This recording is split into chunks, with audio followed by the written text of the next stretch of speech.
offer you this lesson from Unity of the Keys Spiritual Center.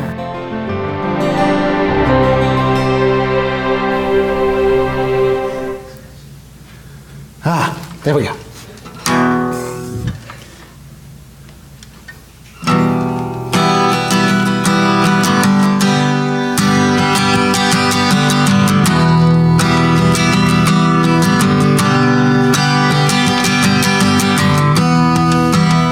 The sun was setting over Avalon.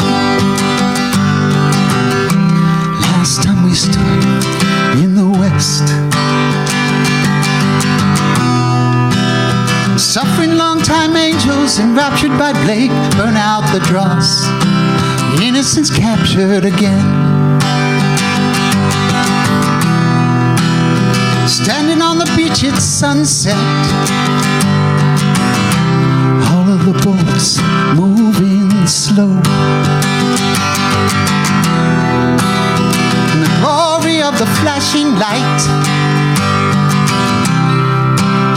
in the evening's glow.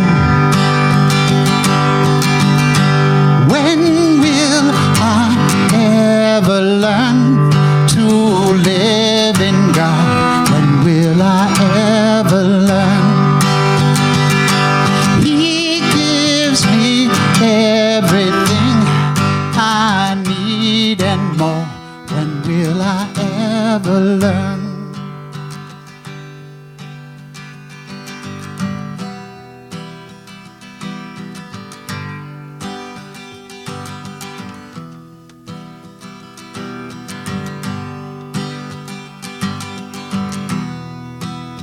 You brought it to my attention that everything was made in God. Seen through architecture of great cathedrals, down through the history of time.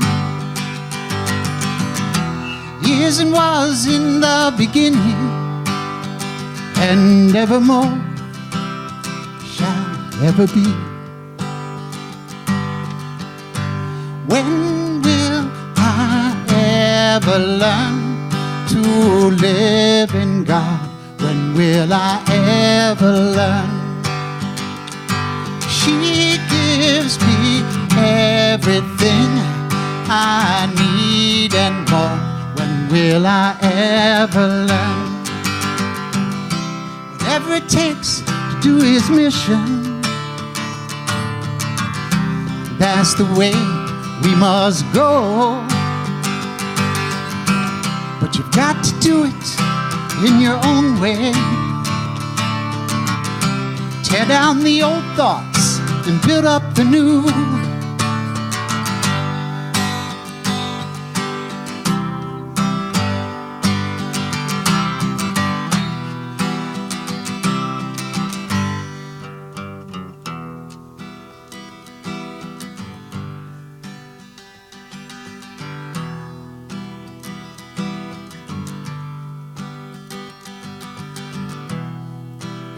And over on the hillside it's quiet, where the shepherd's tending his sheep. Across the mountains and the valley, the countryside so green. And standing on the highest hilltop with this great sense of wonder, I see everything was made in God. So I head back down to the roadside and give thanks for it all.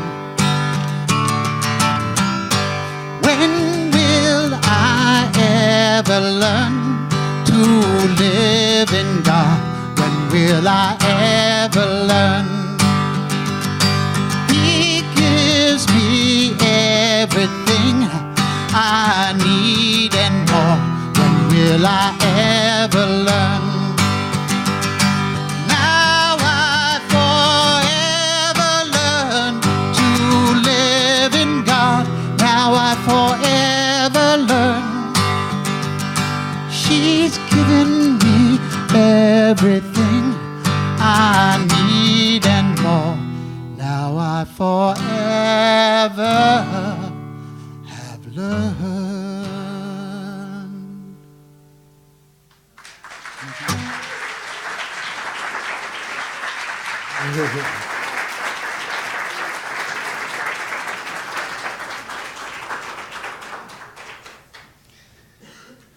Thank you.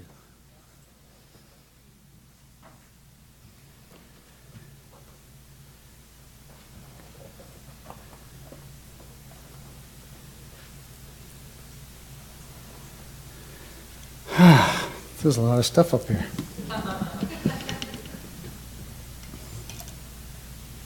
I want to welcome the people who are here for the first time. I don't know if you got the greeting from the other people. Oh, you're. Oh, all right. Your son's name's Bodhi. Yeah. I claimed that name myself a few years ago. I think I spell it differently. Bodhi from the Bodhisattva, which is a Buddhist idea of one who is committed to awakening, mine and yours. And yes. Oh, you do spell it like that. That's the exact reason why we named it that. Great. See, it's happening. It's actually funny that name is now on the list of the top 10 boy baby names in America. Bodhi. So we're waking up. Isn't that a good thing? We're waking up, and there's always more work to do. Yeah. So, good to be here. There's a story of a farmer whose horse ran away. You're probably familiar with this story if you've been around Unity for any length of time. And the farmer's neighbor comes over to commiserate and say, "Oh, so sorry that you lost your horse." And the farmer says, "Well, maybe good, maybe not." And the neighbor is kind of confused about that. Well, you know, the horse is the most important thing that you own, and you're not upset about it. So the next day, the horse comes back with 12 feral horses. So the neighbor comes over to celebrate and says, "Oh, look, you have 12 new horses. You have 13 horses now." And the farmer says, "Well, maybe good, maybe not." To which the neighbor kind of shakes his head. So the next day, the farmer's son was trying to break one of the new horses and fell off the horse and broke his leg. The neighbor says, "Oh, so sorry, your son broke his leg." The farmer says, "Maybe good, maybe not." The next day, the army comes through town conscripting all the able-bodied young men to join the army, to go into war.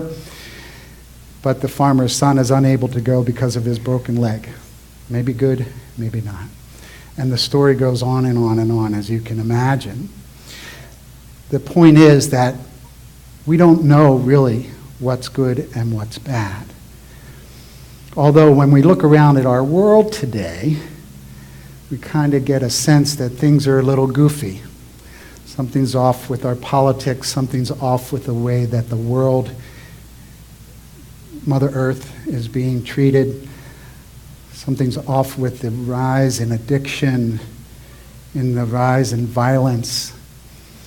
And yet, as truth students in Unity, we remember our statement of truth that we said this morning, that there is only one power and one presence, God the good, that is present and active in our life. That is our faith. That is our statement of faith, so that we believe that everything is good, right? And yet we have another mass shooting like what happened in Parkland. So how do we work this all together? Well, recently I came across a teaching. I'm studying to become a Kundalini yoga instructor, and I'm about 6 months into a 9-month training. I've been studying the teachings of Yogi Bhajan, who brought Kundalini to the West. And just another great teacher. You know, got to remember when I start sharing this, that Charles Fillmore was given the name Unity in meditation because unity takes the best from what all religions have to offer. So sharing about other traditions is a tradition in Unity. It doesn't go against our Unity principles. So anyway, Yogi Bhajan, he liked to talk in numbers, in percentages and things like that. And he taught, you know, we have this thing about free will, what's ours to do and what's really happening because of the divine plan. And the numbers that Yogi Bhajan came up with is that we have 20% free will in our lives, and 80% is unknown. Breathe into that for a minute. Because in our culture, what it feels like it's reversed, right? And maybe you feel like that. I feel like that sometimes. No, I'm in charge of the 80%, and 20%'s unknown.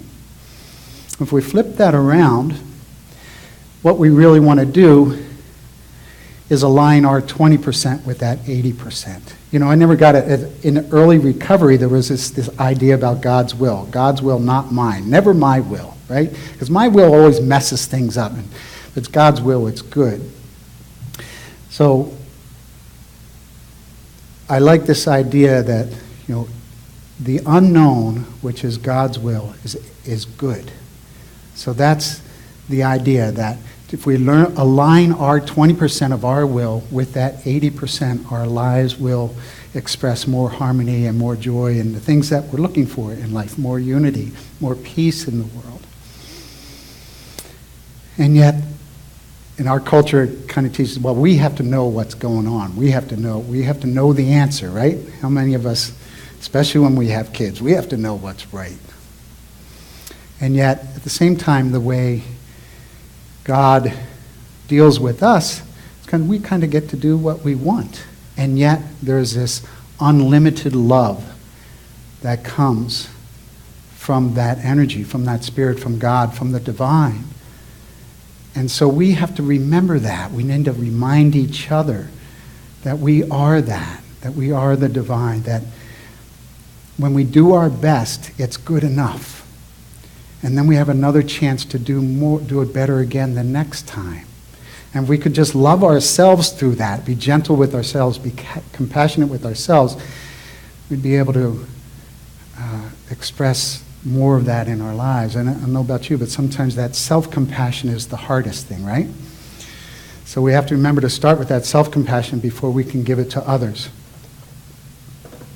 So we need reminders, and I'm reminded by the story in Scripture of the sons of thunder, John and James. Jesus was getting ready to go to Jerusalem for the last time, and he sent two of the disciples out before them, and they came back, and they went to a Samaritan village or whatever, and they came back, and he said, these people aren't doing what we want. Should we call on and rain down fire from the heavens on them? And Jesus said, wait a minute. You've forgotten what manner of spirit you are made of. You have forgotten the truth of who you are. You forgot that you are a divine child, that you are a child of God. We're not here to destroy other people. We are here to love them, to awaken them, to bless them. That's why we're here. So, I mean, if the disciples are doing this and they're walking with Jesus, I imagine you and I are going to have a challenge with that once in a while. We need reminders of what stuff we are made of, that we are that divine. And just like the other story that you've heard many times from the Zen tradition of the Zen master pouring tea into the cup of the student until it's overflowing, and the student says, well, wait a minute, the cup's overflowing. He says, so it is with your mind. It's so full of your own ideas. There's no room for any new ideas. There's no room for any light, for any divine wisdom. So we have to let go. We have to surrender into that unknown. And what does that mean to surrender? We hear it all the time. We sang about letting go this morning. I don't know about you, but why is it everything I let go of has claw marks on it? It's like, where does that faith and that trust come from to really let go? And recently I heard Michael Singer, who wrote a book in the bookstore called The Untethered Soul. He wrote another book called On Surrender. And I got it in a way I hadn't heard it before. But this idea of surrender, when I'm not surrendered, I think I know the solution.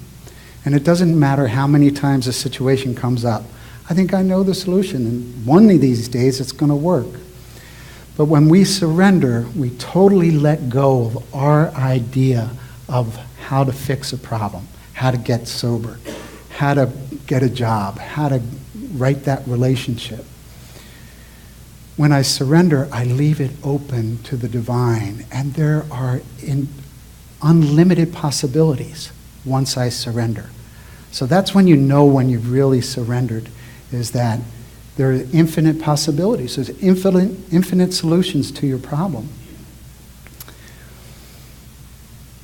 Sometimes I just, think if I just try a little harder, I can find the solution.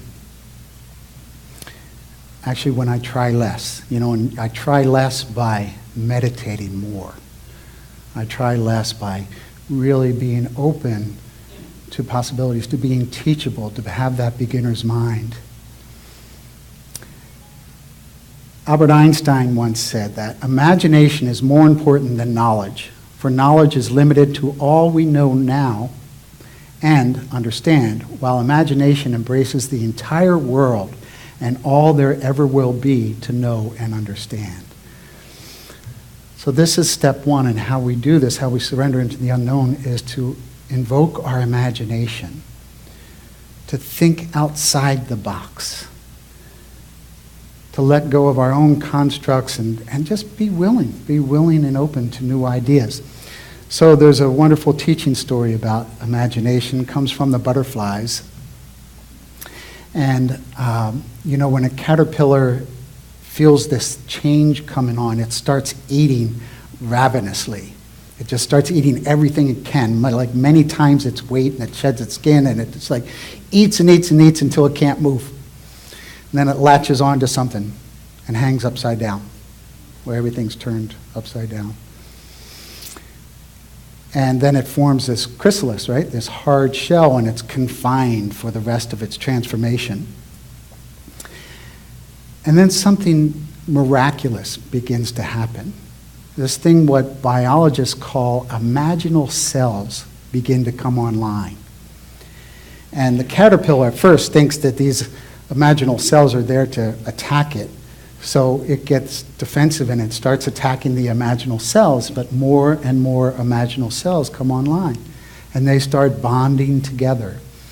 And pretty soon, the caterpillar turns into a nutritional soup for the butterfly. And the imaginal cells take over.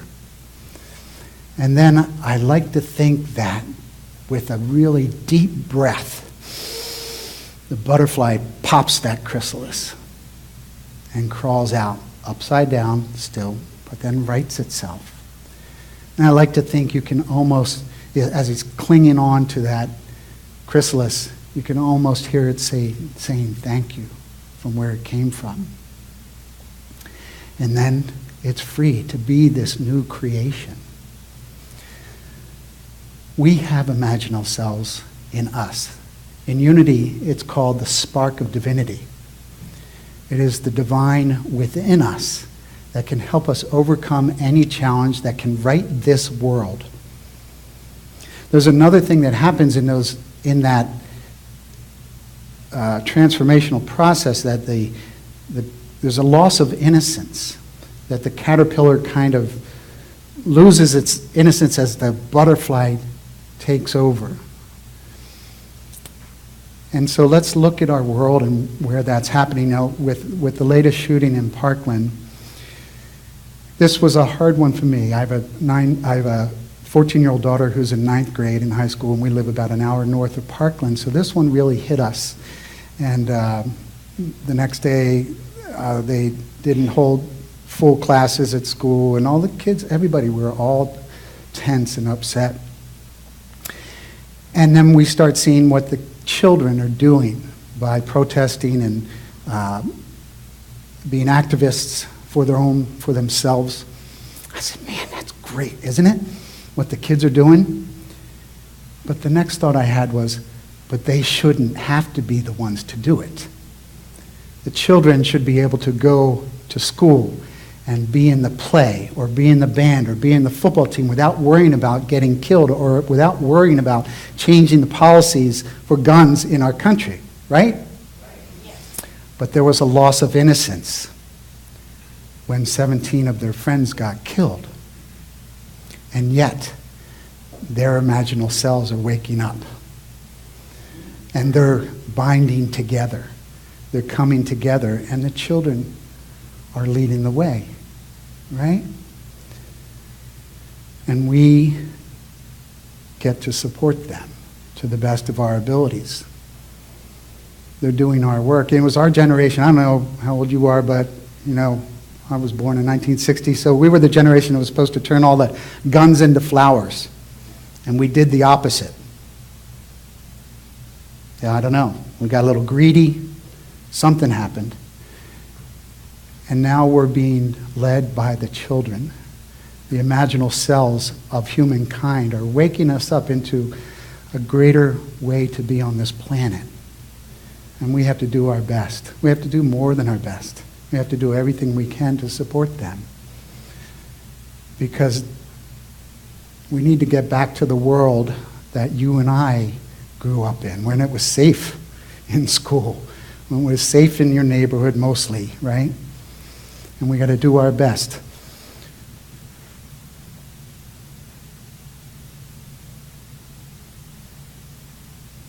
So I don't know the answers. I just know what's for mine to do, and what's for me to do is to stay connected to my higher self through sobriety, through prayer and meditation, through loving service to others, through stretching out of my comfort zone and stepping into what God really has for me to do in this world. And I call you into that too. Where are the edges where you can grow into being more of who you are, which is, by the way, an expression of the divine. That's why we are here, to express God in and through and as us. So Rumi said it like this: not knowing where I go to you. Not knowing where to turn, I turn to you. Not knowing how to speak, I speak to you. Not knowing what to hold, I bind myself to you. Having lost my way, I make my way to you. So as true students, as people who want to grow and prosper and love and live, I invite you to turn to that unknown, that part that we just don't know the answers, and know that it's good, and surrender into it and allow that to lead you in your life. So it's not so much about the future of humanity. It is about the presence of eternity. And when we live in the eternal moment in God, the future will take care of itself. Namaste. God bless you.